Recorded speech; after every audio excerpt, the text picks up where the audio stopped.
तो आज हम ट्वेल्थ एनसीईआरटी का फर्स्ट चैप्टर डिस्कस करेंगे। एक्चुअली अभी आपको परवेज बाबर सर पढ़ा रहे हैं। तो कहाँ तक हो गया सर का? हो गया। अच्छा अच्छा, तो ह्यूमन हेल्थ वो पढ़ाएंगे, तो भी एक वीक बाहर हैं, तो उस बीच में आपको ये एक छोटा चैप्टर करवा देते हैं, फिर सर वापस आ जाएंगे। तो इकोलॉजी फिर बाद में करवाएंगे, अभी पहले ये पढ़ लो। हाँ बिल्कुल आएंगे बेटा। तो sexual reproduction in flowering plant आज हम ये डिस्कस करेंगे।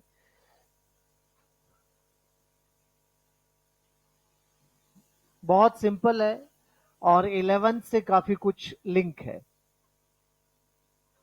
आपको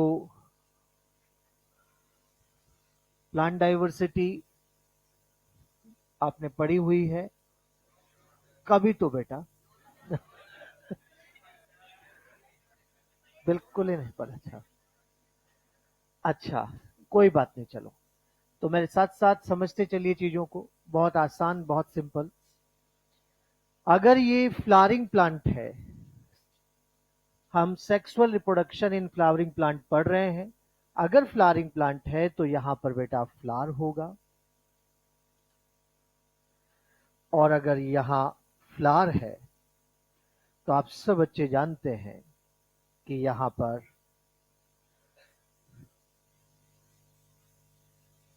पेटल भी है, सेपल भी है, एंड्रोशियम भी है, गाइनोशियम भी है। तो फ्लावर है तो यहां पर कार्पल भी है। कार्पल के 3 पार्ट होते हैं, सब बच्चे जानते हैं। Stigma, style, ovary. इसी कार्पल को आप पिस्टिल के नाम से भी पुकारते हैं। बच्चों यहां अगर कार्पल है तो यहां पर ओवरी है, ओवरी है तो यहां पर ओव्यूल भी है, और अगर यहां पर ओव्यूल है तो आप बच्चे जानते हैं कि ये ओव्यूल आगे चलकर आफ्टर फर्टिलाइजेशन, अगर इनके बारे में मैं कहूं तो ये आफ्टर फर्टिलाइजेशन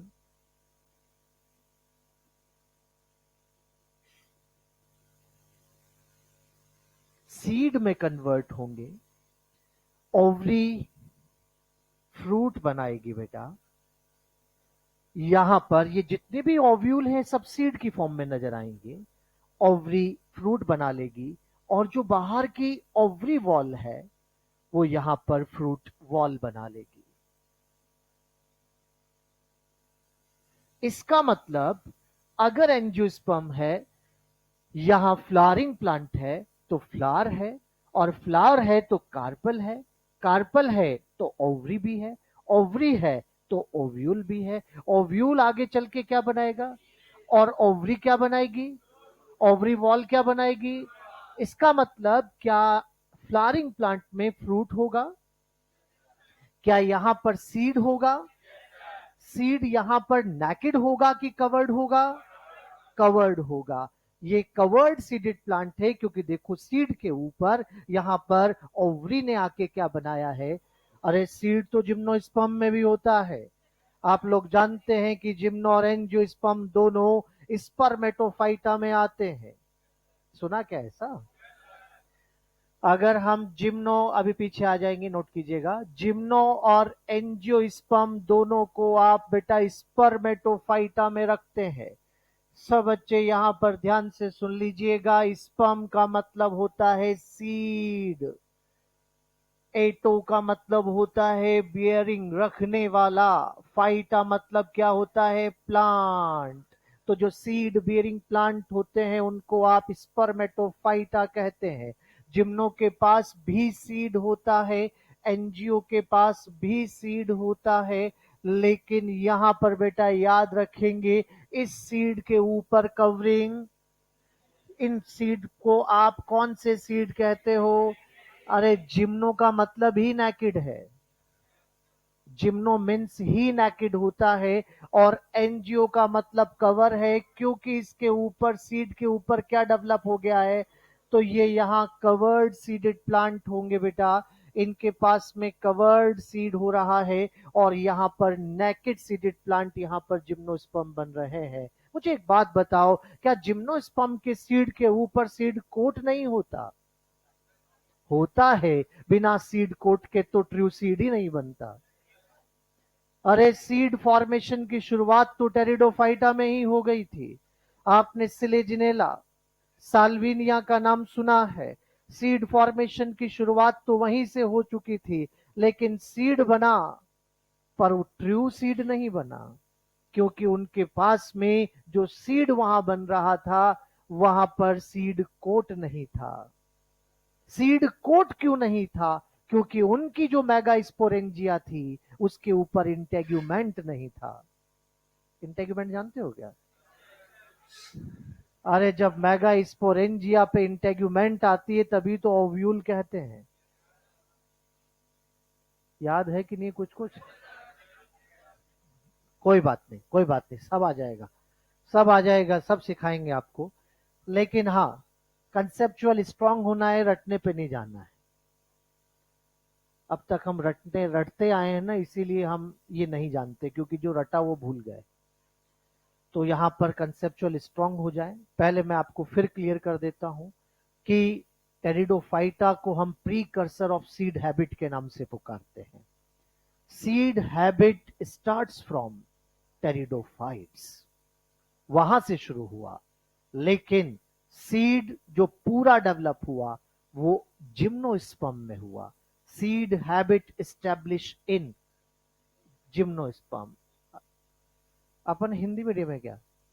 इंग्लिश ही है ना? हाँ ठीक है, ठीक है। तो यहां सीड हैबिट जो स्थापित हुई, स्टैब्लिश हुई, वो जिम्नोस्पर्म में हुई है। लेकिन सीड का बनना शुरुआत कहां से हुआ?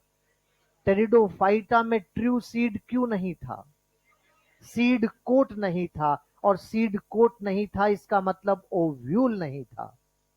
क्या नहीं था? ओव्यूल पहली बार कहां बना? जिम्नोस्पर्म में। ओवरी पहली बार कहां बनी? एंजियोस्पर्म में। क्योंकि फ्लावर कहां पर आए? एंजियोस्पर्म में।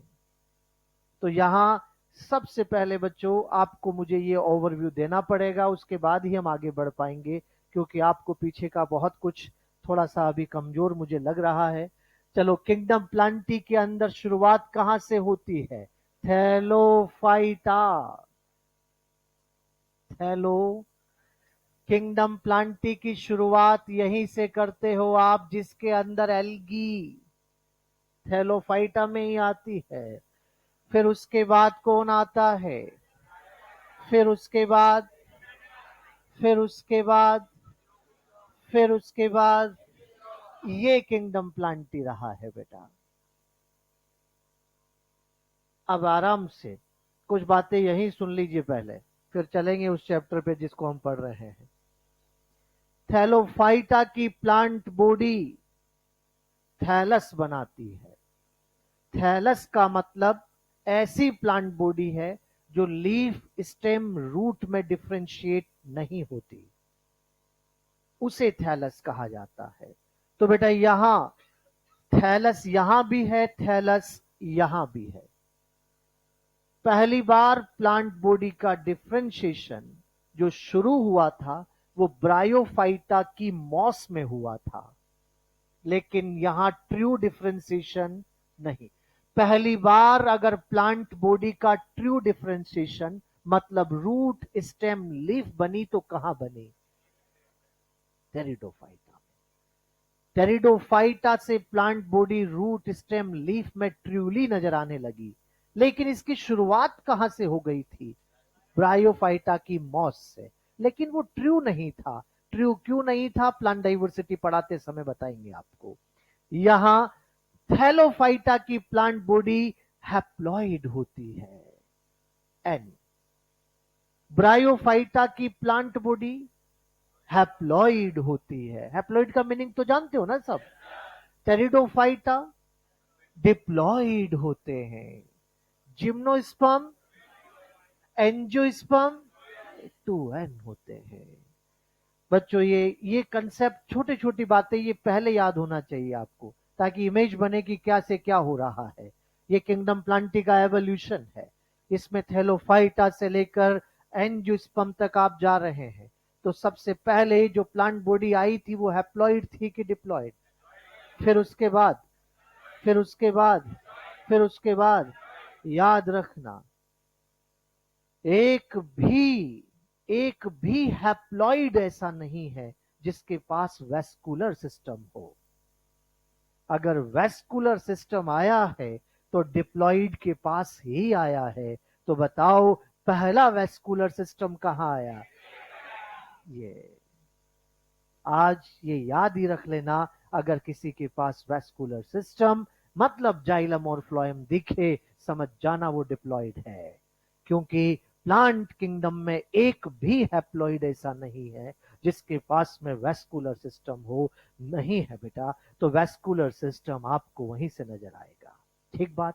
अब ध्यान दीजिए, इसकी जिंदगी में 2n भी आते हैं, जाइगोट बनता है, क्योंकि इसकी जिंदगी लाइफ साइकिल चलेगी ना बेटा, तो वहां जाइगोट भी बनेगा। लेकिन एक ही सेल डिप्लॉयड होती है, जाइगोट, एक सेल, उसमें मियोसिस हो जाता है, वापस हैप्लॉइड बन जाता है। इस प्रकार के मियोसिस को जाइगोटिक मियोसिस कहते हैं। कौन सा मियोसिस? कहां देखने को मिलेगा? थैलोफाइटा।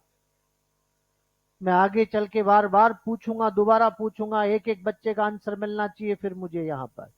तो यहां जाइगोट, सिंगल सेल डिप्लॉइड बनता है, उसने मियोसिस कर लिया, जाइगोटिक मियोसिस है।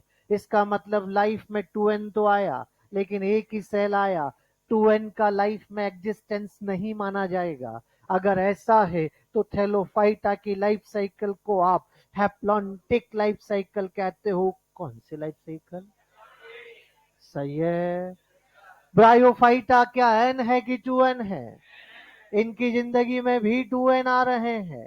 लेकिन सब बच्चे दूर दूर तक कान खोल के सुन लेना, जब मैं थैलो से एनजीओ पे जाऊंगा तो एन और 2n का सफर कैसा रहा ये आज दिमाग में आना चाहिए। जब मैं यहां से यहां पहुंचा तो एन एडवांस हुआ। एन, अरे मॉस ने एन ऐसा था जिसने डिफरेंशिएशन करना शुरू कर दिया था। हाँ, ट्रू नहीं बना लेकिन शुरुआत तो कर ली ना। तो एन एडवांस हुआ, लेकिन 2n ने तो कभी पीछे मुड़ के नहीं देखा। जैसे ही हम थैलो से ब्रायो पे आया, 2n एडवांस या रिड्यूस? एडवांस या रिड्यूस? एडवांस या रिड्यूस? एडवांस या रिड्यूस? आज की तारीख में सबसे ज्यादा एडवांस 2n कहां पर है? एंजियोस्पर्म में है। सबसे रिड्यूस 2n कहां पर है? थैलोफाइटा में है। याद रहेगा सबको। लेकिन अब मुझे बताओ, जब मैं थैलो से ब्रायो पे गया तो एन एडवांस हुआ कि रिड्यूस? एडवांस हुआ है। यहाँ 2n एडवांस इसलिए हुआ क्योंकि यहाँ सिंगल सेल थी, यहाँ मल्टी सेलुलर हो गया। अरे अरे, जैसे ही ये मल्टी सेलुलर हुआ, क्या इसका जिंदगी में एग्जिस्टेंस बढ़ गया? अगर ऐसा हुआ तो फिर मुझे इसको इसकी जिंदगी में काउंट करना पड़ेगा। अगर ऐसा है तो बोलो लाइफ साइकिल क्या हैप्लोडिप्लॉन्टिक हो गई? गजब। आगे बढ़े। जैसे ही आप टेरिडोफाइटा पे गए तो 2n रिड्यूस या एडवांस? इतना एडवांस की प्लांट बॉडी बन गई, देख लो उधर। लेकिन n वापस अब रिड्यूस होना शुरू हो रहा है। एन के साथ रिडक्शन चालू हो चुका है। एन जब यहां से यहां आए थे तो एडवांस हुआ था, लेकिन अब एन रिड्यूस होना शुरू हो गया है। यहाँ का एन मल्टी सेलुलर तो है, लेकिन बेटा यहाँ की तुलना में यहाँ का एन रिड्यूस्ड है। जिंदगी में इसका एग्जिस्टेंस है, और इसको आप यहाँ पर लाइफ साइकिल को आप डिप्लोहैप्लॉन्टिक के नाम से पुकारते हैं। बच्चों बात समझ में आ रही है मैंने क्या कहा है? कौन सी लाइफ साइकिल? दोबारा बताओ। ब्रायो से टेरिडो पे गए तो एन क्या हुआ? 2n क्या हुआ? इतना एडवांस की प्लांट बॉडी बन चुकी है। अगर ऐसा हुआ है तो यहाँ पर क्या एन बिल्कुल ही खत्म हो गया? अभी मल्टी सेलुलर है, अभी उसका लाइफ में एग्जिस्टेंस है। तो लाइफ साइकिल क्या होगी? और आगे बढ़ रहा हूं, एन क्या होगा, एन क्या होगा, रिड्यूस टू एन क्या होगा, पक्की बात है। और इतना रिड्यूस हो गया कि अब उसको जिंदगी में काउंट, तो बताओ लाइफ साइकिल को क्या कहूंगा, डिप्लॉन्टिक। कोई चक्कर नहीं, इधर वाले हैप्लॉन्टिक उधर वाले डिप्लॉन्टिक, बीच में हैप्लो डिप्लॉन्टिक डिप्लो हैप्लॉन्टिक, यही तो रहा है किंगडम प्लांटे। इधर वाले हैप्लॉन, उधर वाले, बीच में हैप्लो डिप्लॉन्टिक डिप्लो है, उल्टा पुल्टा ही तो करना है। लेकिन अब मुझे सब बच्चे तुरंत आंसर कर देंगे जो मैं पूछ रहा हूं। यहां पर सब बच्चों को ये बता देना है कि यहां 2n के बारे में भी एडवांस और रिड्यूस बताना पड़ेगा आपको। बताइए सबसे ज्यादा एन एडवांस कहां पर है? अरे वाह, ब्रायोफाइटा। रिड्यूस कहां है? एंजो इस, ओहो एन एन बेटा एन, हाईली रिड्यूस्ड एनजीओ में हो जाएगा, क्योंकि आगे जा रहे हैं तो ये रिड्यूस होता जा रहा है। यहां पर 2n सबसे ज्यादा एडवांस एंजियोस्पर्म और हाईली रिड्यूस, गजब हो गया, थैलोफाइटा, बहुत बढ़िया।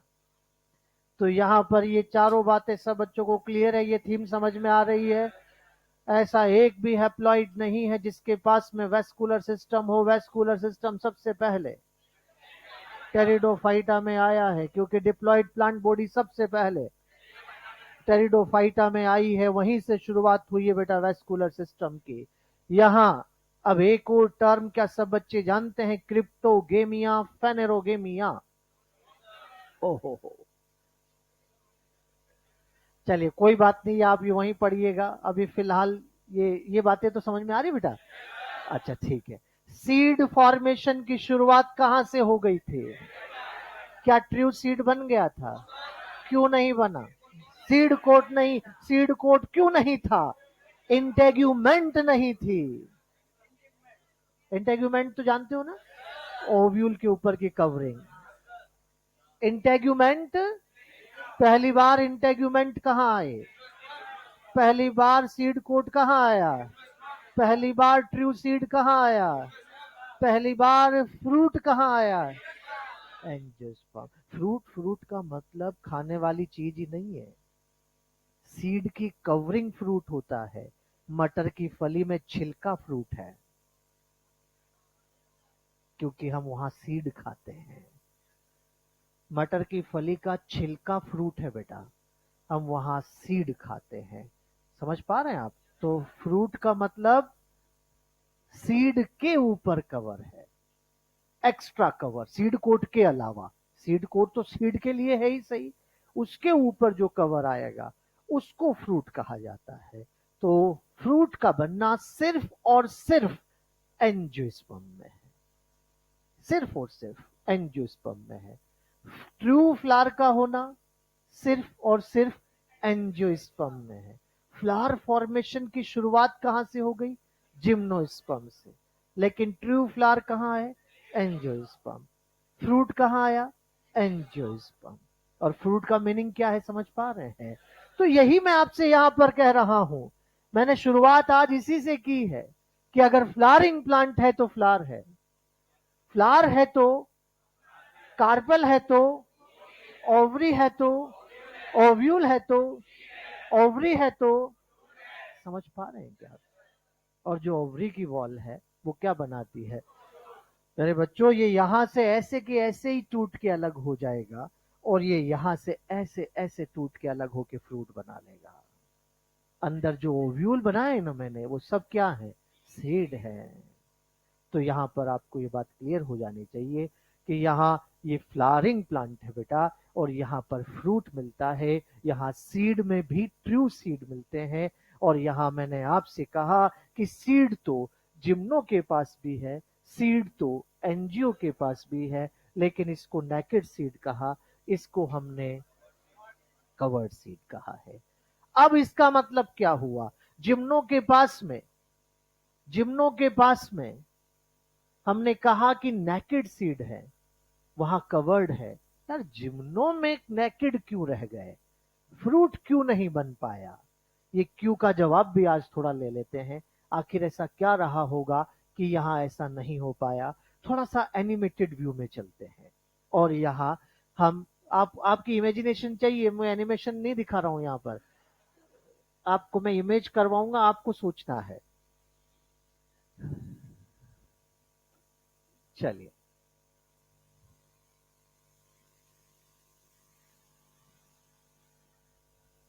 सब बच्चे जानते हैं कि जब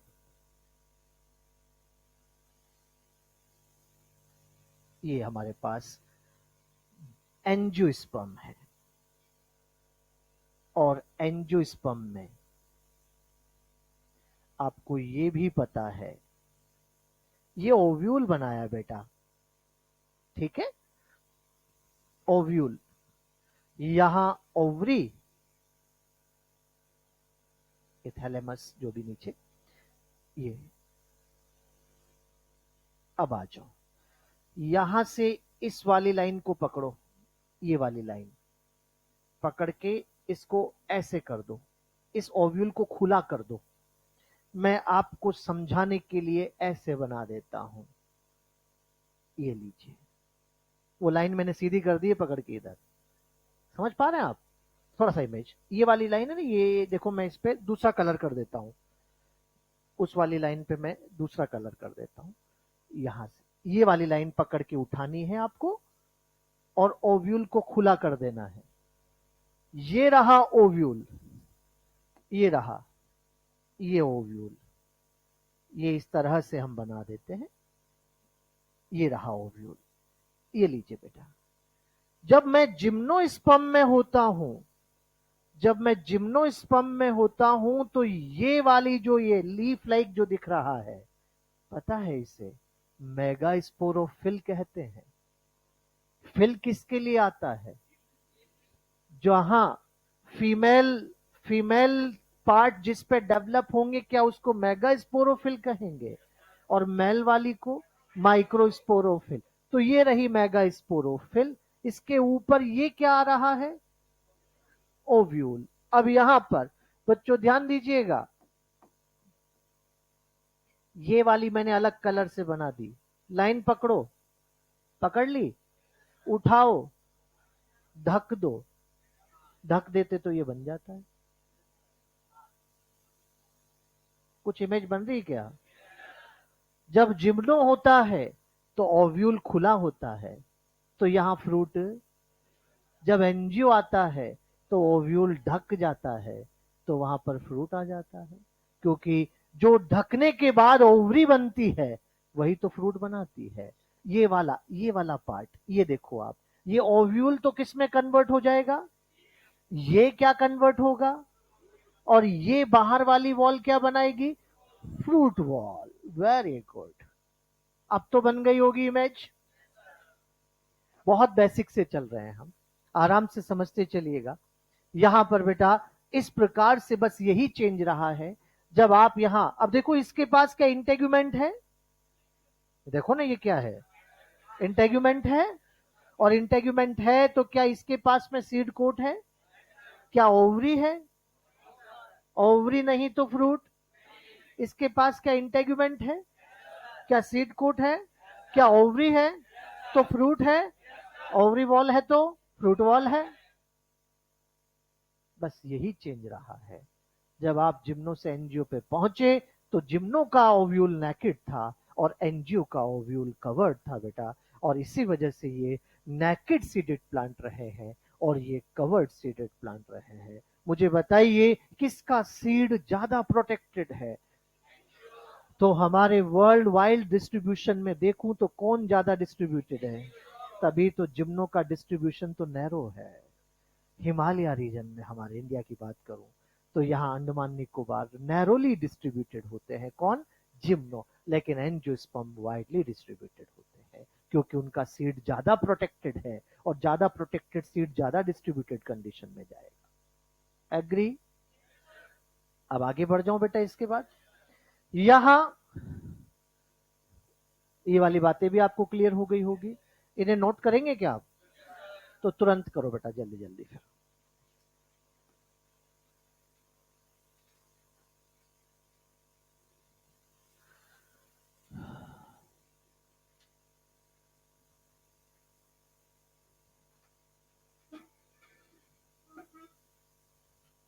टिप्स पे आ जाना चाहिए हर एक चीज।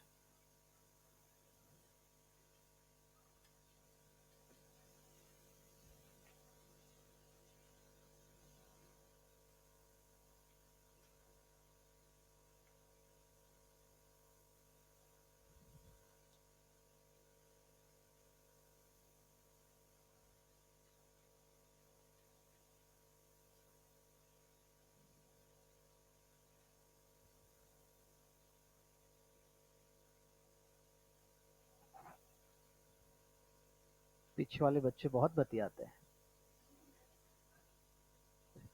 इनका मोबाइल फोन जब्त करना पड़ेगा।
इस पूरी स्ट्रक्चर को कार्पल कहा है।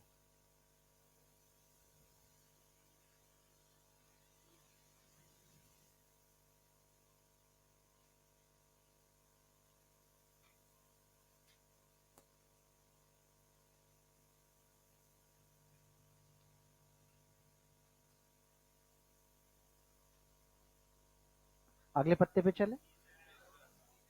ओहो, धीमी गति से चलते हैं। हाँ भी भर रहे हैं। Yes sir.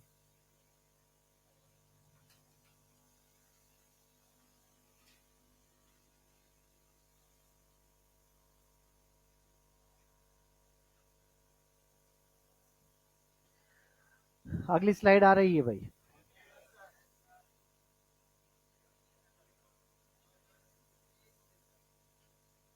हम्म।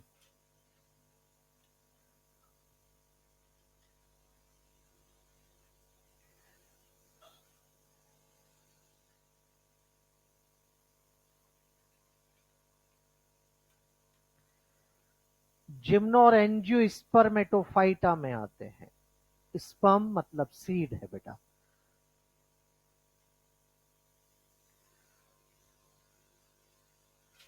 एटो मतलब बियरिंग, फाइटा मतलब प्लांट, सीड बियरिंग प्लांट है। लेकिन जिम्नो के सीड नेकेड हैं और एंजियो के सीड कवर्ड हैं।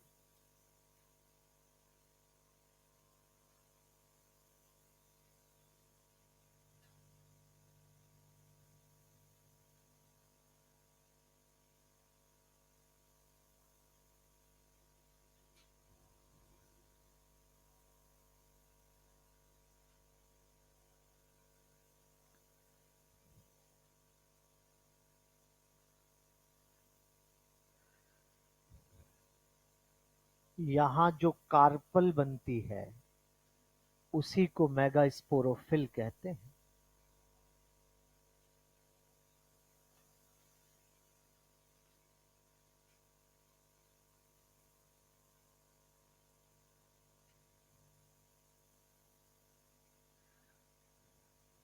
ऐसे करके लिख दो इसको।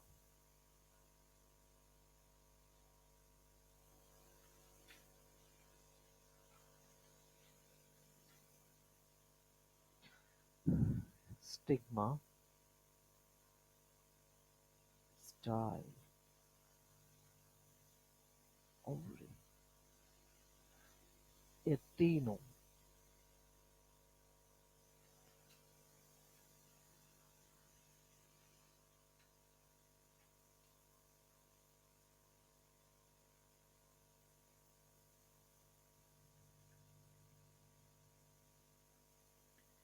ये जो हमने पर्पल या पिंक जो भी आप कहें कलर, इस लाइन को हमने वहां स्ट्रेट कर दिया और वही लाइन उठा के ढक दी।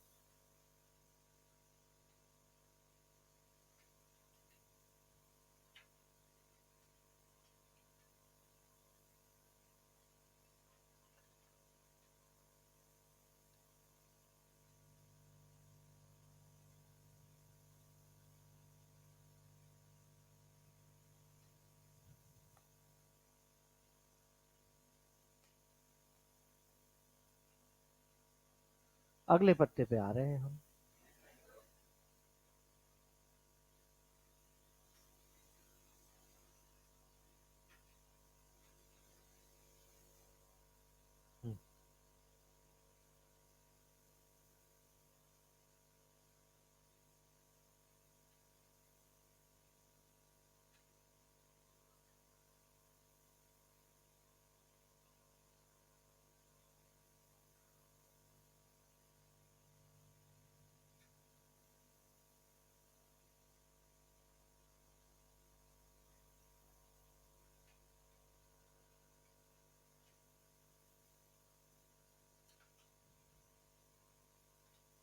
जल्दी बेटा जल्दी। कर रहे, हाँ कर रहे हैं बेटा। सभी बच्चे जल्दी से नोट कर लें।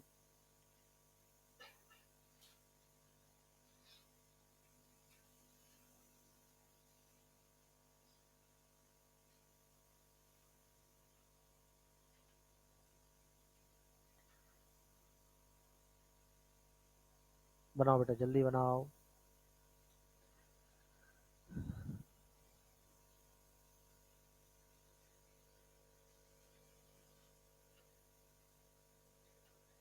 हाँ जी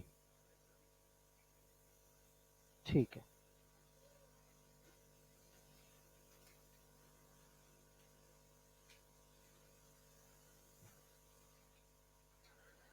हैप्लॉइड जो गैमेट बनाता है वो गैमिटोफाइट कहलाता है। तो इस एन को मैं गैमिटोफाइट कह दूं। जो स्पोर बनाता है वो स्पोरोफाइट कहलाता है। तो टेरिडोफाइटा की प्लांट बॉडी, टेरिडोफाइटा बोर्ड पे देखिए, टेरिडोफाइटा की प्लांट बॉडी गैमिटोफाइट की स्पोरोफाइट। स्पोरोफाइट 2n है ना बेटा। 2n जो स्पोर बनाता है वो क्या कहलाता है? स्पोरो। अच्छा बताओ, ब्रायोफाइटा की plant body gametophyte, pteridophyta sporophyte, gymnosperm angiosperm sporophyte. अरे सीधी बात है भाई।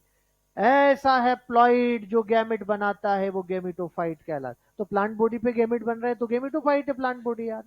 उसकी प्लांट बॉडी पे गैमेट बनेंगे तो वो सॉरी स्पोर बनेंगे तो स्पोरोफाइट हो जाएगा डिप्लॉइड वाला। तो अब आज के बाद मैं आपसे पूछूंगा कि एंजियोस्पर्म की प्लांट बॉडी गैमेटोफाइट की स्पोरोफाइट।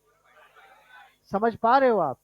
स्पोरोफाइट आपके लिए तो एन और 2n है अभी, लेकिन डिटेल अगर देखें तो हर 2n को स्पोरोफाइट नहीं कहते। वो 2n जो स्पोर बनाता है वो स्पोरोफाइट कहलाता है। चलो इसको नेक्स्ट स्लाइड पे लेंगे अभी।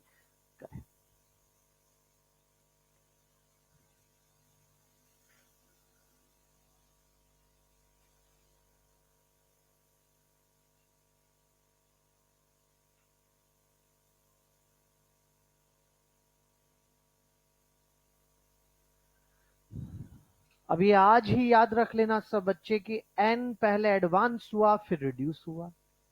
2n हमेशा एडवांस ही होता चला गया। एवोल्यूशनरी सीक्वेंस यही रही है बेटा। और लाइफ साइकिल हैप्लॉन्टिक डिप्लॉन्टिक मैंने बता दी है आपको, हैप्लोडिप्लॉन्टिक डिप्लोहैप्लॉन्टिक। बाकी चर्चा डिटेल से बहुत होगी प्लांट डाइवर्सिटी में, प्लांट किंगडम में सर पढ़ाएंगे आपको।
ठीक है,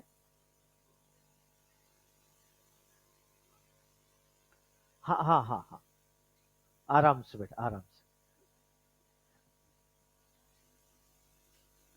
और बाकी बच्चे भी अपनी स्पीड बढ़ाएं, सिलेबस भी तो करवाना है।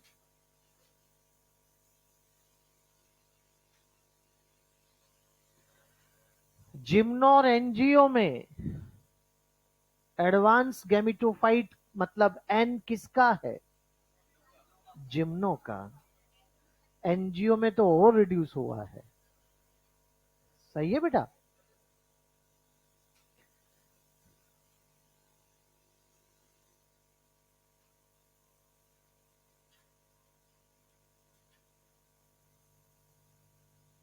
चलो भाई आगे बढ़ते हैं।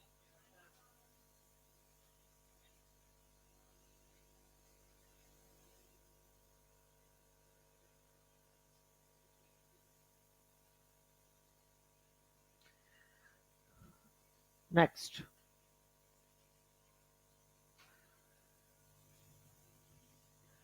हम यहां पर एंजियोस्पर्म को पढ़ने के लिए किसी एक प्लांट को बेस बना के पढ़ेंगे। तो टिपिकल एंजियोस्पर्म कैप्सेला माना जाता है, एक प्लांट है बेटा कैप्सेला। तो यहां हम कैप्सेला को बेस बना के पढ़ रहे हैं। कैप्सेला टिपिकल एंजियोस्पर्म के नाम से पुकारा जा, मतलब टिपिकल का मतलब होता है जिसमें एंजियोस्पर्म के मोस्ट ऑफ कैरेक्टर देखने को मिलते हैं। ठीक है, यहां ये क्रूसीफेरी फैमिली का मेंबर है, जिसे आप ब्रेसिकेसी के नाम से भी पुकारते हैं।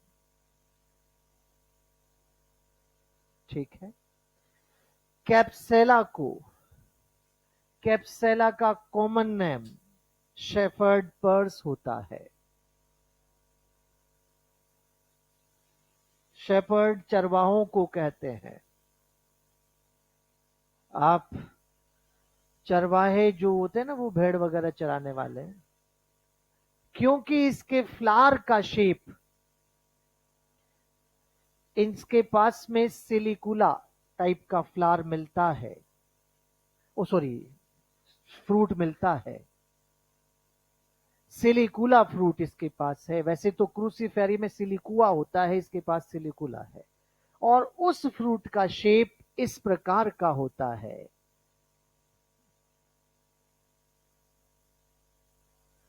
आपने ऐसा पर्स देखा होगा जिसमें दो रस्सियां होती है, खींचते ही बंद हो जाता है।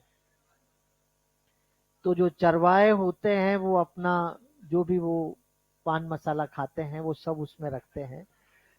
तो यहां पर इसलिए इसको शेफर्ड पर्स के नाम से पुकारा जाता है। बेटा यहां पर ये एंजियोस्पर्म है, और एंजियोस्पर्म जितने भी हैं सब के सब हेट्रोस्पोरस होते हैं। हेट्रोस्पोरस का मीनिंग जानते हो आप? दो प्रकार के स्पोर का बनना, माइक्रो स्पोर और मेगा स्पोर। बच्चों एक बात यहां पर ध्यान रखेंगे, कुछ बच्चे डायरेक्ट कह देते हैं कि हेट्रोस्पोरस का मतलब मेल और फीमेल स्पोर का अलग अलग बनना है। यह कहना गलत है। हेट्रोस्पोरस का मीनिंग अगर सच में देखूं तो छोटा और बड़ा स्पोर बनना है, स्पोर की साइज में वेरिएशन आना है। हेट्रोस्पोरस कंडीशन सबसे पहले टेरिडोफाइटा में डेवलप हुई थी, लेकिन कुछ एक प्लांट के अंदर most of pteridophytes are homosporous, मतलब एक ही तरह के स्पोर बनाते हैं, लेकिन कुछ टेरिडोफाइटा हेट्रोस्पोरस हो गए थे, जिन प्लांट का नाम आप जानते हो सिलिजिनेला साल्विनिया, वो हेट्रोस्पोरस हैं। क्योंकि जहां हेट्रोस्पोरस आया वहीं सीड आया है, वहीं सीड हैबिट आया है। तो सारे जिम्नो, सारे एंजियो हेट्रोस्पोरस होते हैं, ये सब बच्चे याद रखेंगे। सारे जिम्नो जहां भी सीड है वो हेट्रोस्पोरस है। तो सारे जिम्नो, सारे एंजियो किस तरह के माने जाते हैं? हेट्रोस्पोरस है। इसका मतलब दो तरह के स्पोर बनाते हैं, माइक्रो और मेगा स्पोर। मैं मानता हूं बेटा माइक्रो स्पोर मेल को रिप्रेजेंट करेगा और मेगा स्पोर फीमेल को रिप्रेजेंट करेगा।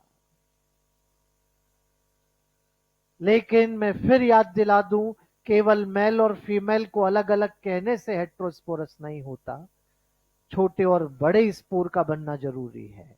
क्योंकि जब ब्रायोफाइटा में थे तब भी मेल फीमेल तो अलग हो गए थे कुछ प्लांट में, लेकिन वो होमोस्पोरस थे, क्योंकि स्पोर की साइज छोटी बड़ी नहीं हुई थी। स्पोर की साइज का छोटा बड़ा होना, माइक्रो और मेगा का बनना पहली बार कहां पर आया है? टेरिडोफाइटा में आया है, और जिम्नो और एंजियो तो है ही हेट्रोस्पोरस। ठीक बात, आगे बढ़ते हैं। माइक्रो स्पोर डेवलप करके बेटा मेल गैमेटोफाइट बनाएगा।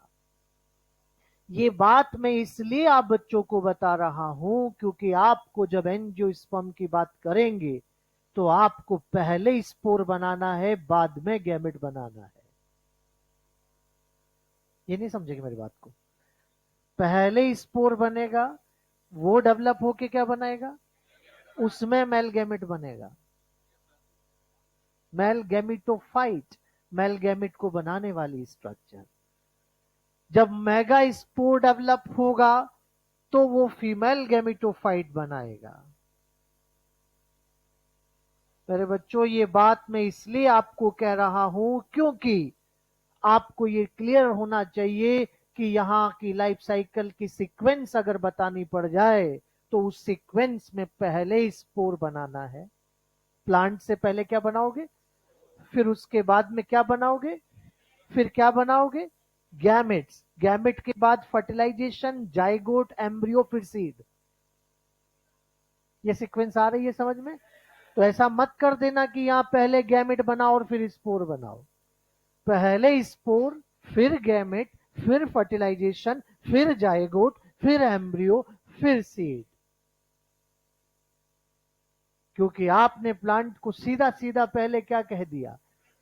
तो यहां दो तरह के स्पोर बनेंगे और स्पोर आगे चलकर गैमेटोफाइट, जिसमें गैमेट बनेंगे। गैमेट आपस में फ्यूज होकर फर्टिलाइजेशन से जाइगोट बनाएंगे, जाइगोट एम्ब्रियो, एम्ब्रियो सीड बनाएगा। ठीक बात है। यहां पर मेल गैमेटोफाइट का नाम अगर मैं आपको बताऊं तो यहां पर पोलन ग्रेन होगा।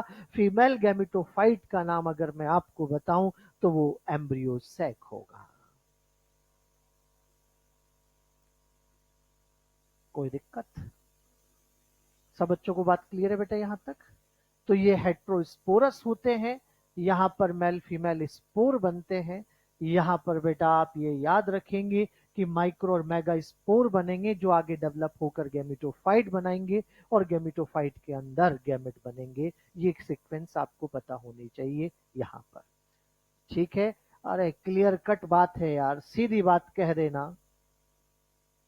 ब्रायोफाइटा से आगे सब में ब्रायो, टेरिडो, जिम्नो, एंजियो, कहीं भी एसेक्सुअल स्पोर नहीं बनेगा। कह दिया, बस कह दिया। अगर एसेक्सुअल स्पोर है तो थैलो में है। एप्लेनोस्पोर, जू स्पोर होगा थैलो में। यहां से अब एसेक्सुअल स्पोर नहीं है। अगर स्पोर बनेगा तो सेक्सुअल बनेगा।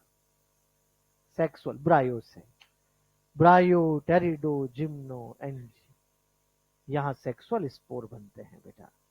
और यहां पर आप ये याद रखें कि जहां दो तरह के स्पोर बनते हैं उनको क्या कहते हैं? हेटेरोस्पोर। नोट करें जल्दी।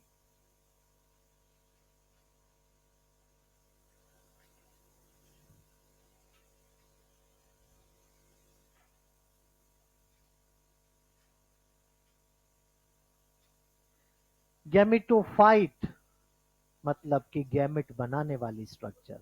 हाँ, इस ये स्पोर वो स्ट्रक्चर है बेटा जिसके ऊपर एक कवरिंग होती है जो कि सर्वाइवल जानता है एडवर्स कंडीशन में, उसको स्पोर कहते हैं। वैसे थैलोफाइटा में ये तो एडवर्स कंडीशन में भी बनते हैं, जैसे एप्लेनोस्पोर बनते हैं, हिप्नोस्पोर बनते हैं, तो अनफेवरेबल कंडीशन में बनते थे। लेकिन यहाँ के स्पोर कैसे हैं? सेक्सुअल स्पोर है, क्योंकि ये स्पोर आगे डेवलप होके क्या बना रहे हैं? और गैमेटोफाइट के अंदर क्या बनेगा? गैमेट। और गैमेट फ्यूज करेंगे तो फर्टिलाइजेशन, तो सेक्सुअल स्पोर बनेगा। ठीक है, तो बच्चों यहां जो सेल स्पोर पहले बनेगा, गैमेट बाद में बनेगा। आगे पूरी लाइफ साइकिल आएगी, अभी धीरे धीरे चलते रहो। क्या हो गया?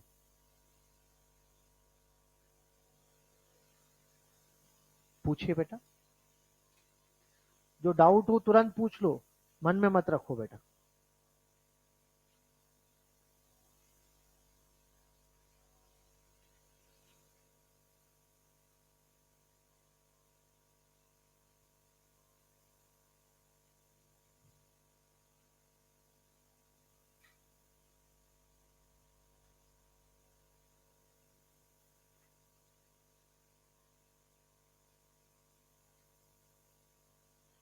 तो इन यहां एंजियोस्पर्म की प्लांट बॉडी, ये भी मैं साथ में कह देता हूं, ये भी लिख लेना। प्लांट बॉडी स्पोरोफाइट होती है।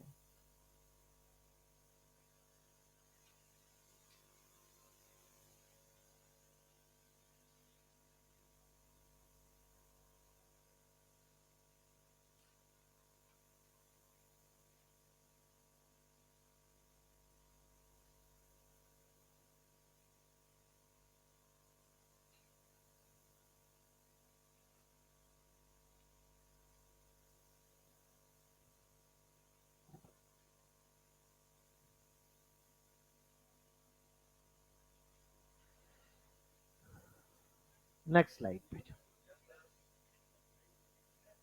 हाँ?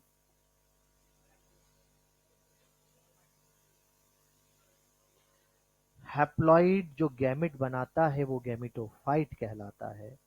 डिप्लॉइड जो स्पोर बनाता है वो स्पोरोफाइट कहलाता है। तो इसकी प्लांट बॉडी एन है कि 2n है? तो क्या है?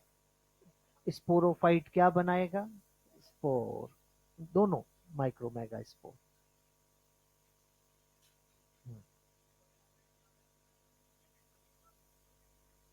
पॉलन ग्रेन में गैमेट बनेंगे, में।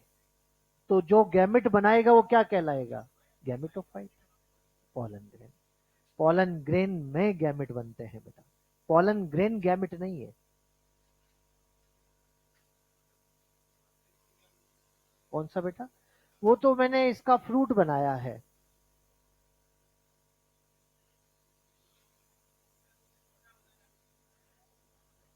छोटा बड़ा सभी साइज का आता है बेटा।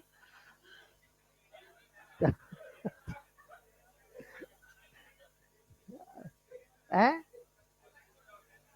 एनसीईआरटी उसका। हाँ, पौधा छोटा। हाँ, तो डायग्राम तो ऐसे समझाऊंगा ना, उसको भी यूं बनाओ के समझाऊंगा यूं। ऐसे थोड़ी समझाऊंगा, डायग्राम तो वैसे मुझे तो वहां तक दिखाना है ना बेटा। उधर रोड साइड पे मिलता है, छोटा प्लांट है, बिल्कुल ठीक बात है।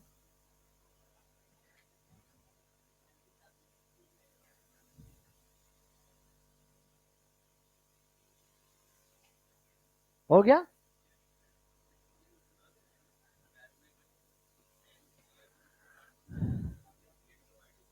कौन? हाँ, स्पोरोफाइट। हाँ, ब्रायो में भी स्पोरोफाइट है। स्पोरोफाइट।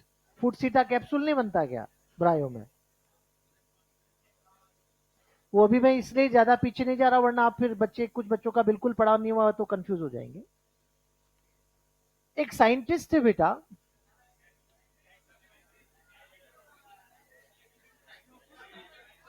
अच्छा, आपके क्लास में है? अच्छा।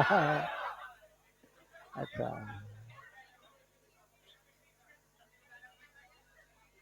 चलो कोई बात नहीं बेटा, अच्छी बात है। गोथे। अब इधर इधर बिल्कुल मस्ती नहीं। इन्होंने कहा है flower is a modified shoot.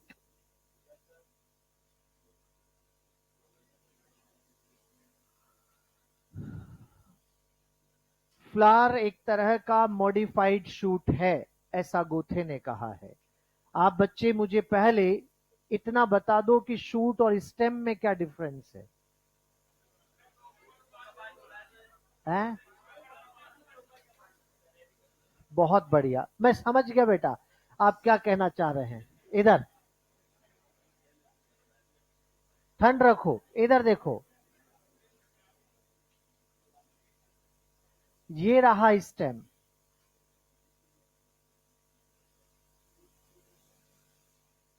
ये लीफ, ऐसे बना देते हैं।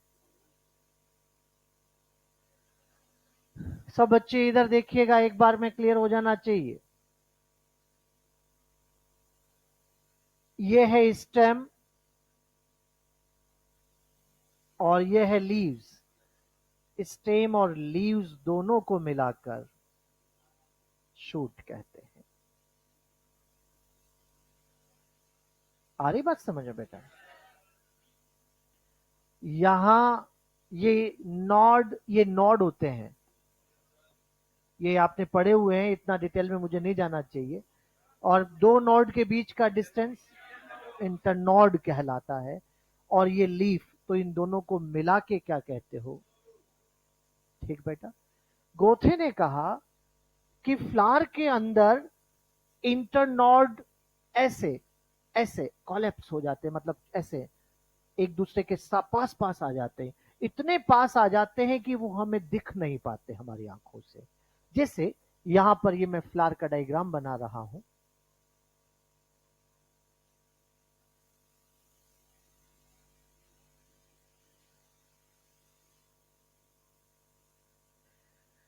ये जिस स्टॉक पे फ्लावर लगा होता है उसे पेडिसल कहा जाता है।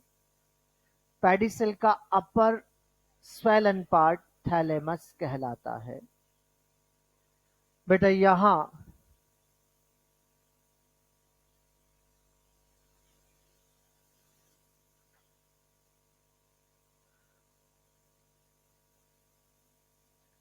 कोरोला में ढक जाएगा, अभी लेबलिंग करते हैं, चिंता मत करो।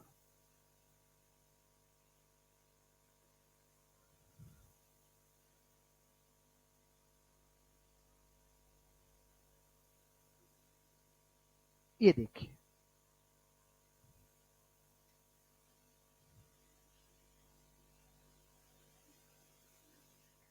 बच्चों ध्यान से बोर्ड पे। एक नॉड पे तो ये देखो कार्पल लगी हुई है, दूसरे नॉड पर एंथर फिलामेंट स्टमन लगे हुए हैं, तीसरे नॉड पर पेटल्स लगे हैं, इस वाले नॉड पर सेपल लगे हुए हैं। इमेज बन पा रही है? और ये बिल्कुल नॉड इस तरह से कॉन्स्ट्रिक्ट हो गए, एक दूसरे के बिल्कुल पास पास आ गए कि वो हमें नेकेड आई से नहीं दिख पा रहे हैं। आ रही बात समझ में? यहां ये जो स्ट्रक्चर आपने बनाई है, जो स्वेलन पार्ट आपने यहां पर बनाया है, इसे किस नाम से पुकारते हैं? क्या बच्चों मैं यहां थैलेमस को स्टेम कह दूं? इधर देखिए, ये नॉड इंटरनॉड किसके ऊपर थे? स्टेम के ऊपर। तो थैलेमस को मैंने क्या कह दिया? स्टेम।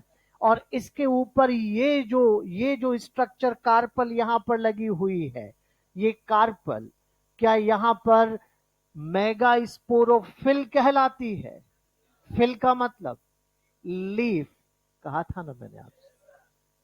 क्या यहां पर ये जो यहां स्टेमन लगा हुआ है, ये स्टेमन यहां पर माइक्रोस्पोरोफिल कहलाता है? फिल का मतलब लीफ। बेटा ये यहां पर पेटल, ये यहां पर सेपल्स। पेटल पेटल्स जब सारे मिलते हैं तो किस नाम से पुकारे जाते हैं? सेपल्स मिलके क्या? बहुत ही बढ़िया। कैलिक्स और सेपल में डिफरेंस सबको आता है? जो कंप्लीट चक्र होता है वो तो क्या कहलाता है? कैलिक्स। लेकिन उसका एक part sepal, unit of calyx sepal है। जो पूरा होल है, चक्र है, वो क्या है? दूसरा वाला कोरोला। उसका एक यूनिट क्या है? पेटल। इसी प्रकार से स्टेमन्स का ग्रुप बन जाएगा तो उसे क्या कहोगे? एंड्रोशियम। कार्पल का बनेगा तो गाइनोशियम। कार्पल एक भी हो सकती है और कहीं भी हो सकती है, तो उसे आप यहां पर जो ग्रुप ऑफ कार्पल बनेगा या सिंगल होगा उसको गाइनोशियम के नाम से पुकारेंगे। ठीक बात है? तो यहां पर बच्चों आप ये समझ जाइए कि अभी जो आपने ये लिखा उस पे आप ये क्लियर कर लीजिए कि जो थैलेमस यहां पर होता है वो थैलेमस तो मॉडिफाइड स्टेम होता है। थैलेमस तो यहां पर मॉडिफाइड स्टेम होता है। और यहां पर बेटा अगर आप फ्लोरल होल या फ्लोरल ऑर्गन या जो भी आप कहो, फ्लोरल चक्र जो भी बने हुए हैं सारे, वो यहां पर क्या है बेटा? लीव्स हैं। लीव्स हैं एक तरह से। और इन दोनों को मिलाकर क्या मैं मॉडिफाइड शूट कह दूं? अरे क्लियर हो रहा है भाई अच्छे से? तो flower is a modified shoot. Flower is a modified shoot क्योंकि यहां पर, अब मुझे जल्दी बताइए इस फ्लावर में कितने नॉड और कितने इंटरनॉड हैं? 4 तो नॉड और 3 इंटरनॉड। सही है? तो यहां पर आपको 4 नॉड और 3 इंटरनॉड मिल रहे हैं। क्या इंटरनॉड श्रिंक हो गए, पास पास आ गए और एक दूसरे के क्लोज आकर इन्होंने यहां पर इस तरह से बन गए कि नेकेड आई से नजर नहीं आ? लेकिन लोगों ने फिर गोथे से कहा कि जब नेकेड आई से दिख ही नहीं रहे तो आपने कैसे कह दिया कि ये इस तरह के नोड और इंटरनोड बना रहा है? क्या रहा होगा? तो इसके फेवर में हमें कुछ प्रूफ भी मिले, तो उनको भी आप एक एक करके यहां पर देख लो। जैसे हमें यहां एविडेंस इन फेवर ऑफ गोथे अगर हम देखते हैं तो कुछ फ्लावर ऐसे हमें दिखते हैं बेटा, जहां पर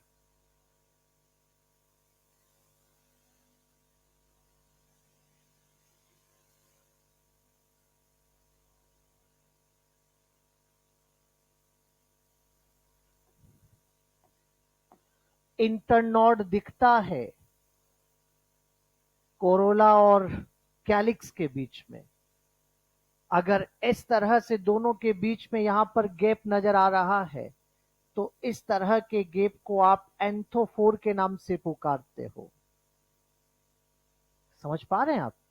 जैसे साइलिन प्लांट में इस तरह का डिस्टेंस नजर आता है, इस तरह का इंटरनोड दिखता है किस किस के बीच में? कैलिक्स और कोरोला के बीच में, मतलब सेपल और पेटल के बीच में। और अगर ऐसा हो रहा है तो इसे किस नाम से पुकारा जाएगा? इसका मतलब इंटरनोड होता है। यहां कुछ फ्लावर ऐसे भी होते हैं जिनके अंदर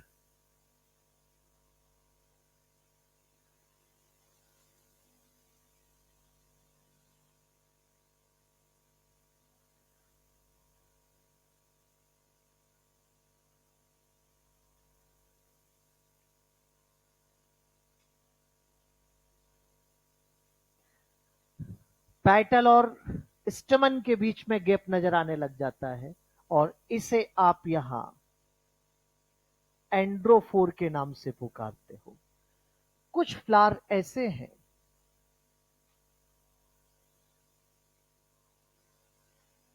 लैग करता है आपका ये बोर्ड।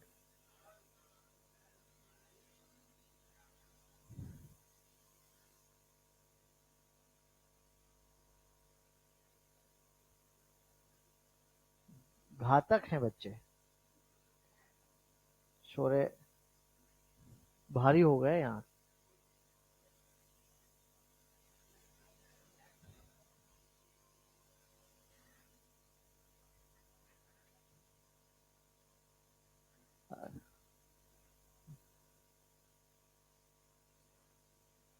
ये कुछ समझ आ रहे हैं बेटा आपको? यहां आप देख सकते हैं कि internode in between petal and sepal क्या कहलाता? Internode in between stamen and petal, androphore. आप याद रखना, below androecium androphore, below gynoecium gynophore. समझ पा रहे हैं आप? गाइनोशियम के नीचे इंटरनोड दिख रहा है गाइनो, एंड्रोशियम के नीचे दिख रहा है एंड्रोफोर। ऐसे याद रखना इसको। और अगर एक और कंडीशन आती है, इनको थोड़ा सा यही छोटा कर देते हैं हम।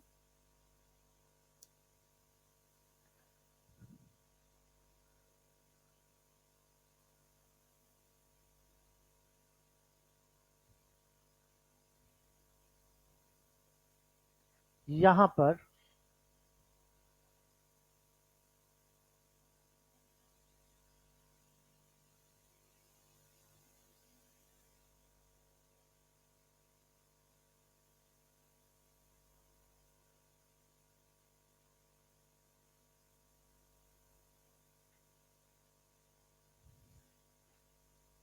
ये लीजिए, जहां पर दोनों ही कंडीशन है, एंड्रो भी है और गाइनो भी है, और इन दोनों को मिलाकर गाइनो एंड्रोफोर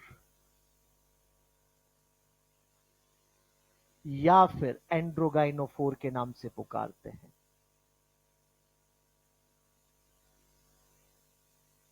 ठीक बात?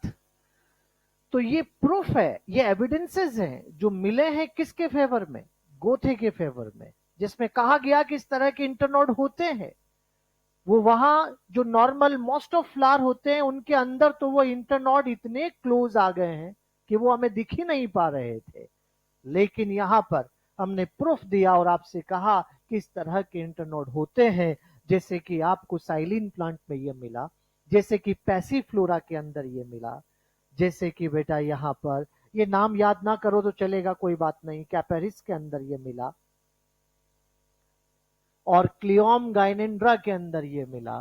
तो यहां पर ये ऐसे प्लांट है जहां पर इस तरह के प्रूफ हमें मिले, जहां से हमें पता लगा कि flower is a modified shoot. Thalamus क्या मॉडिफाइड स्टेम है? थैलेमस क्या है? मॉडिफाइड स्टेम है। थैलेमस को मॉडिफाइड स्टेम कहा, और ये सब लीफ ही तो है बेटा इसके ऊपर। और जो लीफ है, जैसे कि कार्पल क्या होती है, स्टेमन क्या होता है, माइक्रोस्पोरोफिल होता है। और क्या कार्पल और स्टेमन दोनों के यहां पर असेंशियल पार्ट में रखा जाता है? क्योंकि रिप्रोडक्शन में डायरेक्ट पार्ट कौन करता है? कार्पल और स्टेमन। और जो यहां पर कैलिक्स और कोरोला जो होते हैं, क्या उनको हम यहां पर असेसरी पार्ट कहेंगे? तो असेसरी हॉर्न अगर आपसे पूछा जाता है तो कौन सा होगा?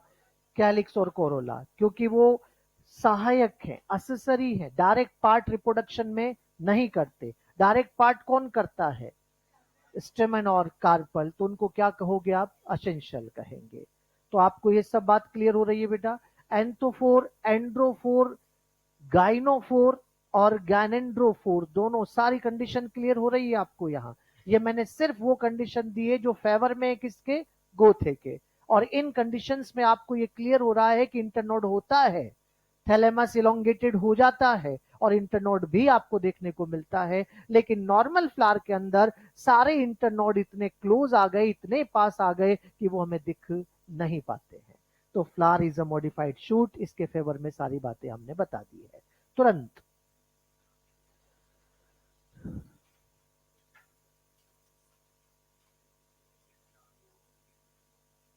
हाँ, नेचुरली यार, इससे ज्यादा क्या फ्लोरल पार्ट होंगे। और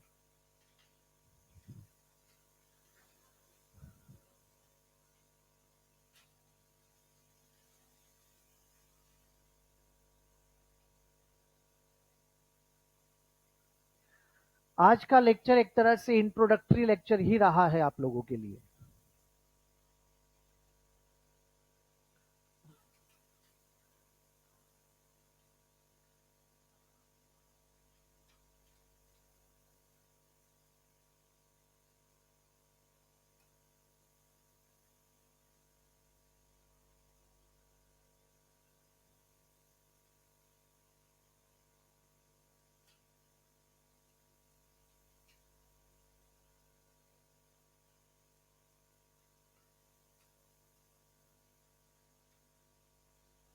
हर एक floral part, calyx, Corolla, androecium, gynoecium, ये सब मॉडिफाइड लीव्स हैं बेटा। ये सब की सब modified leaves.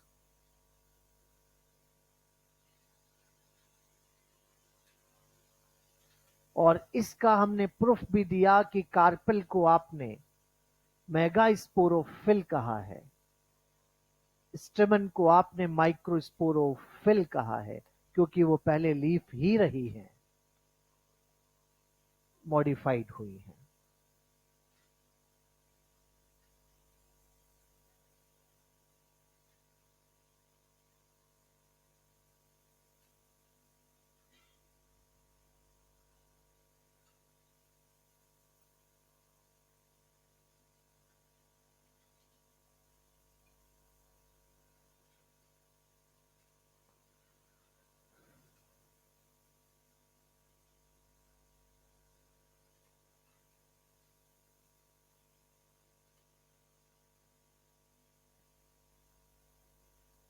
Below petal anthophore, below stamen या androecium androphore, below gynoecium gynophore, below andro और गाइनो दोनों एंड्रोगाइनोफोर।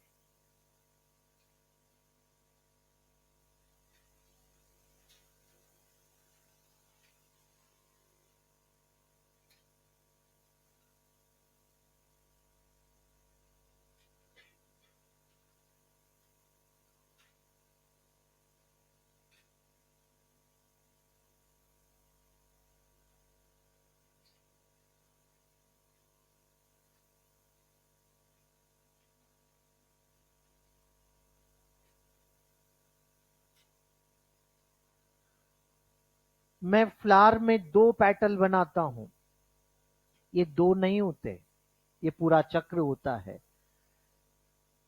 जो डाइकोट्स में, एंजियोस्पर्म में मोनोकोट डाइकोट आते हैं, डाइकोट में मोस्टली 5 होते हैं।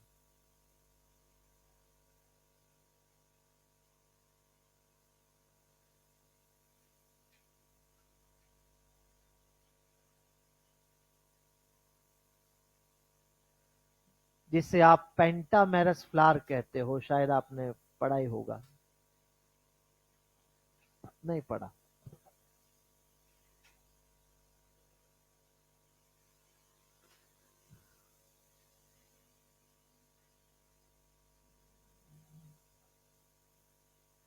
आगे बढ़े।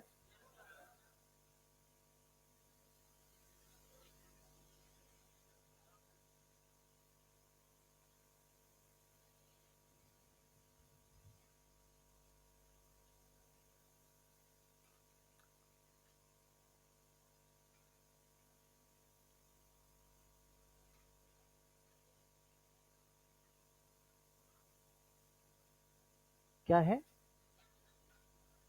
हाँ, 4 नोड और 3 इंटरनोड। गिन ले। ये तो मैंने येलो येलो बनाया, ये क्या है? नोड।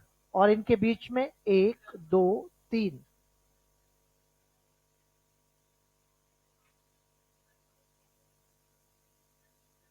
नेक्स्ट स्लाइड है। थैलेमस को मॉडिफाइड स्टेम, मैंने लिखा है वैसे आगे, ये देखिए आप। थैलेमस मॉडिफाइड स्टेम है, और फ्लोरल होल्ड एक तरह से क्या है? मॉडिफाइड लीव्स है।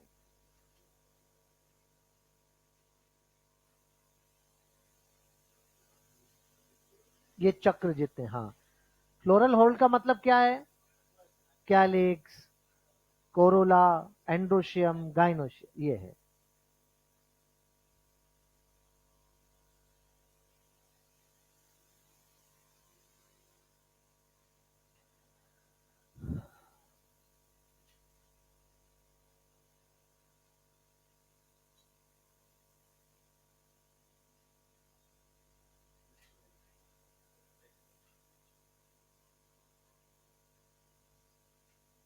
आगे बढ़ू?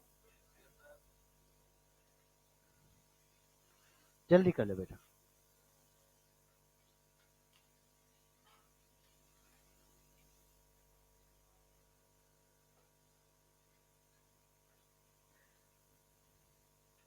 चार कार्पल तो पहले बना लो एक बार में, फिर उसके नीचे आप अपने आप देख लो कि यार बिलो मुझे पेटल बनाना है, बिलो एंड्रोशियम बनाना है, बिलो गाइनोशियम बनाना है।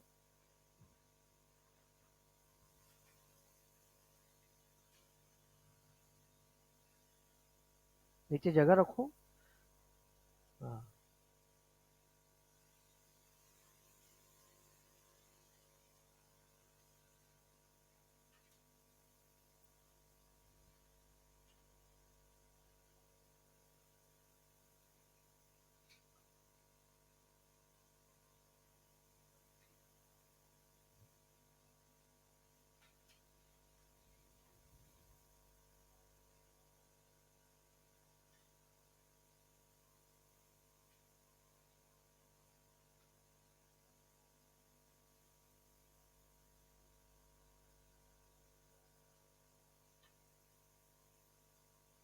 कर लिया बेटा नोट?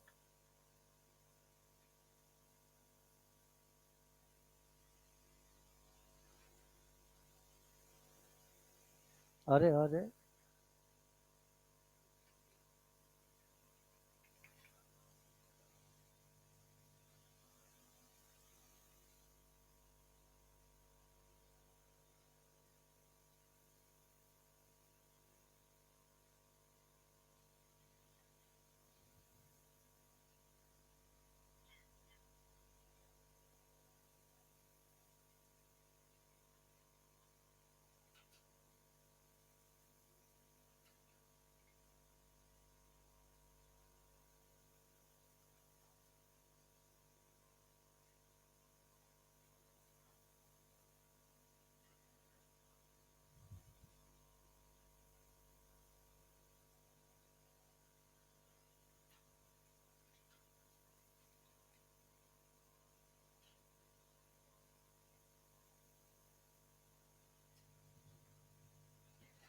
एक शब्द आता है हॉर्टिकल्चर और एक आता है फ्लोरिकल्चर। हॉर्टिकल्चर तो बागवानी होता है, और फ्लोरिकल्चर फूलवानी होता है ना। बहुत बढ़िया। Floriculture, production, breeding and marketing of flower. जो रोड के किनारे फूल वाले बैठे रहते हैं, वो फ्लोरिकल्चर ही तो कर रहे हैं।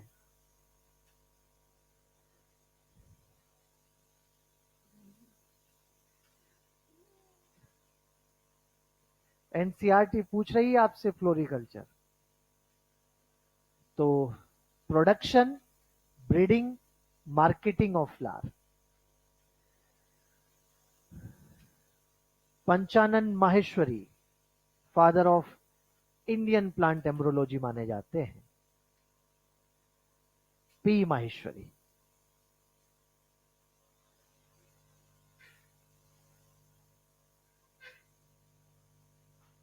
जब आप टिश्यू कल्चर पढ़ते हैं तो वहां भी माहेश्वरी आते हैं, गुहा एंड माहेश्वरी, लेकिन वो माहेश्वरी अलग है, ये माहेश्वरी अलग है। जो वो माहेश्वरी टिश्यू कल्चर में आते हैं वो सतीश माहेश्वरी है, जो पी माहेश्वरी के ही बेटे हैं। पी माहेश्वरी के बेटे ही एस सी यानी सतीश चंद्र माहेश्वरी, तो शिप्रा गुहा और सतीश माहेश्वरी, गुहा एंड माहेश्वरी।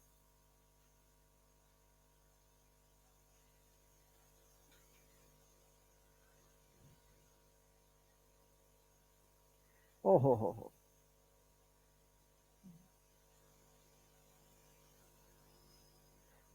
कल से थोड़ा थोड़ा साथ साथ भी नोट करेंगे आप।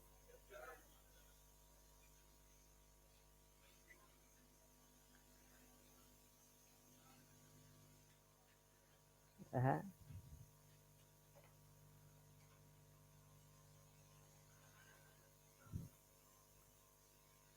ठीक है बेटा, आगे बढ़ जाएं अब। कहां बेटा? पहली पैसीफ्लोरा, एफ है वो, एफ है फ्लोरा। कैपेरिस, क्लियोम गैनेंड्रा।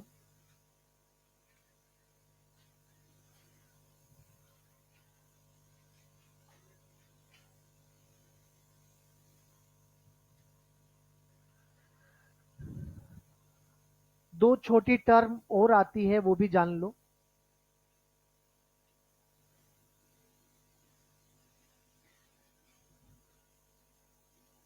मोनोकार्पिक और पॉलीकार्पिक।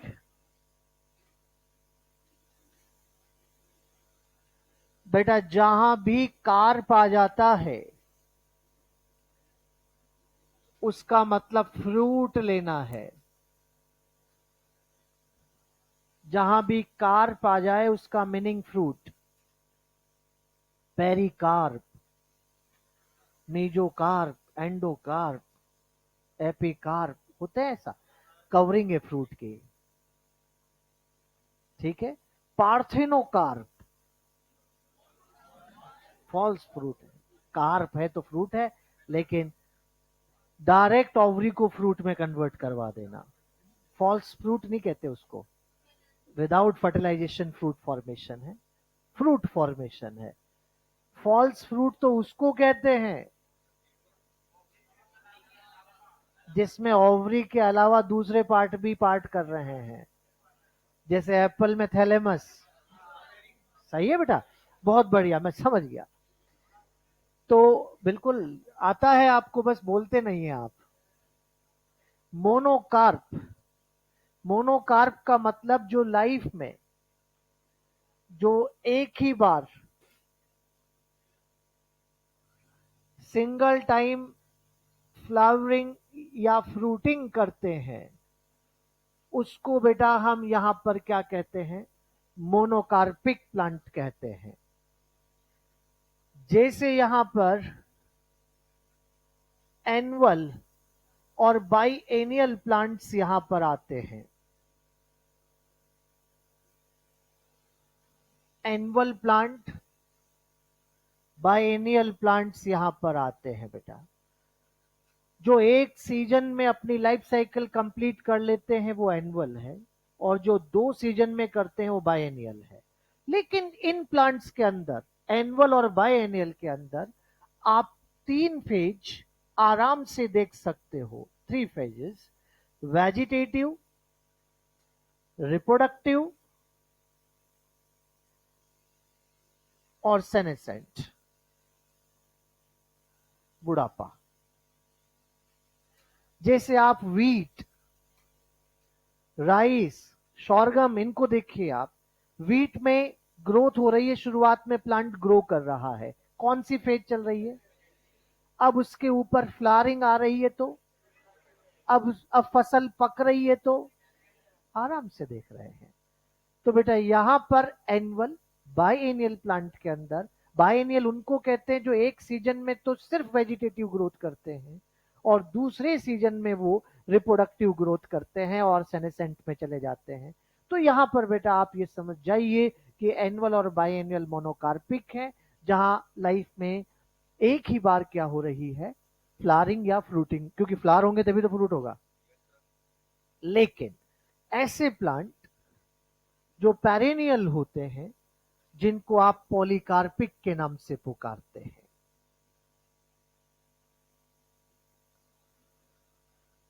पॉलीकार्पिक प्लांट वो कहलाएंगे जो मैनी टाइम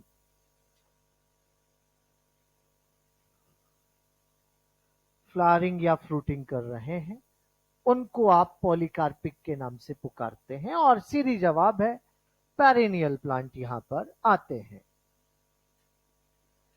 जैसे मैंगो है, नीम है, सब पेरेनियल ही है।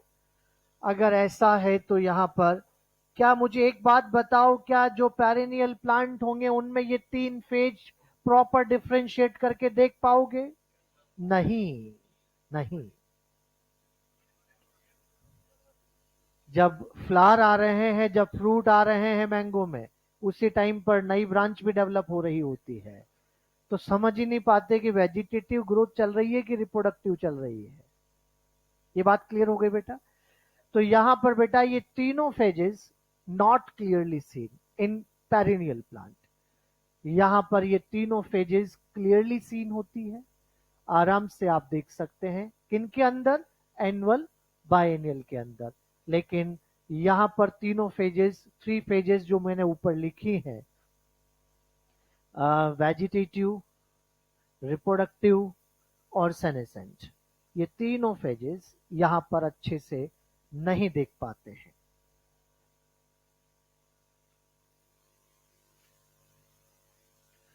नॉट क्लियरली से। लेकिन मैं कुछ ऐसे दो एक्सेप्शन आपको बता रहा हूं, दो एग्जाम्पल, दो एक्सेप्शन मान लीजिए ऐसे बता रहा हूं, जो है पेरेनियल लेकिन है मोनोकार्पिक, पेरेनियल होके भी मोनोकार्पिक है। जैसे पहला, बैम्बू प्लांट।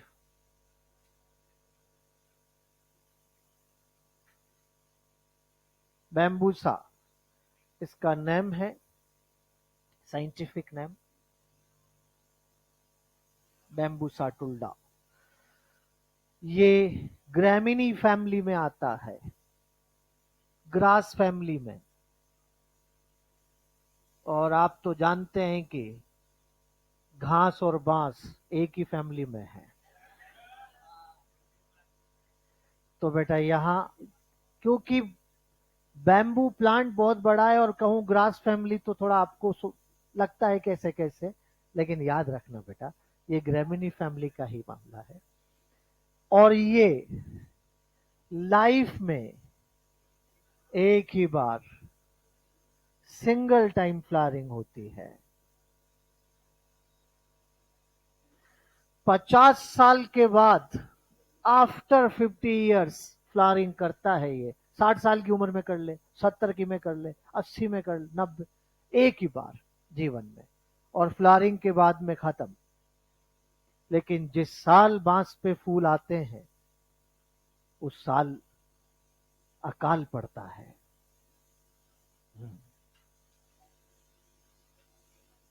न्यूज़पेपर्स की हेडलाइन बनती है कि बांस पे फूल आए हैं। तो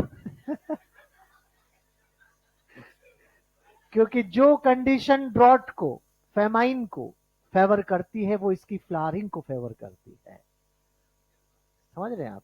तो जो कंडीशन ड्रॉट के लिए है, अकाल के लिए है, वो इसकी फ्लावरिंग के लिए। और एक ही बार में गजब के फ्लावर आते, खूब गजब सीड बनाता है और उसके बाद में खत्म। ठीक है। इसी तरह से दूसरा एग्जाम्पल आता है नीला कुरंजी।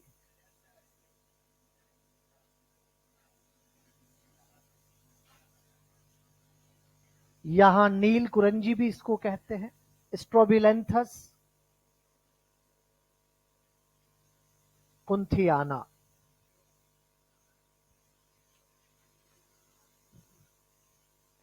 यहां वॉयलेट ब्लू या कह दीजिए ब्लू कलर्ड फ्लावर आते हैं, तभी तो नीला है।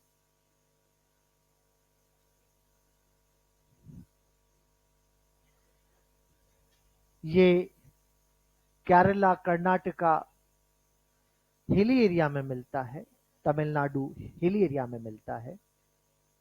और आपने आसाम में नीलगिरी की पहाड़ियां, नील मतलब, गिरी मतलब पर्वत,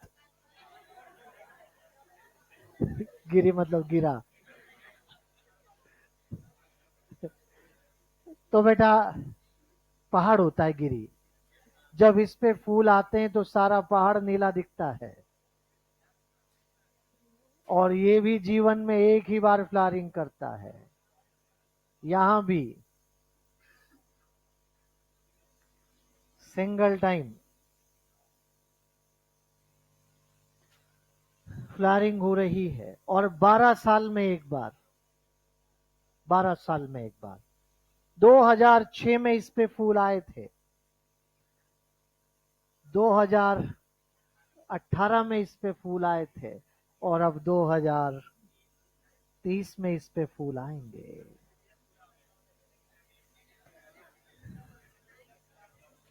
रेगुलर वेजिटेटिव ग्रोथ करता रहता है 12 साल तक, और 12 साल बाद फ्लावरिंग होती है, सीड गिरते हैं, सीड फैलते हैं और पीछे वाला मर जाता है, अब नए सीड उगेंगे। तो हर 12 साल में फ्लावरिंग होती है। नीला कुरंजी पर, नील कुरंजी पर, कुछ भी कहिए, स्ट्रोबिलेंथस कुंथियाना। ये दोनों ये दोनों ऐसे एग्जाम्पल हैं जो यहां पर पेरिनियल है बट मोनोकार्पिक है। बस यही समझाना था। तो अब नेक्स्ट लेक्चर में आकर एक एक करके फ्लोरल पार्ट्स पे चर्चा करते हैं, मेल फीमेल पर। तो मेल रिप्रोडक्टिव स्ट्रक्चर, एंड्रोशियम, उसकी चर्चा नेक्स्ट एपिसोड में। हाँ जी, बैक स्लाइड करें। ठीक बेटा, आराम से नोट करो, कोई जल्दी नहीं है,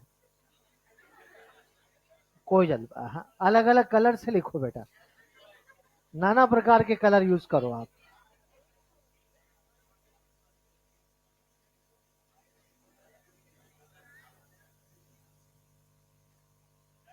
हाँ जी बेटा।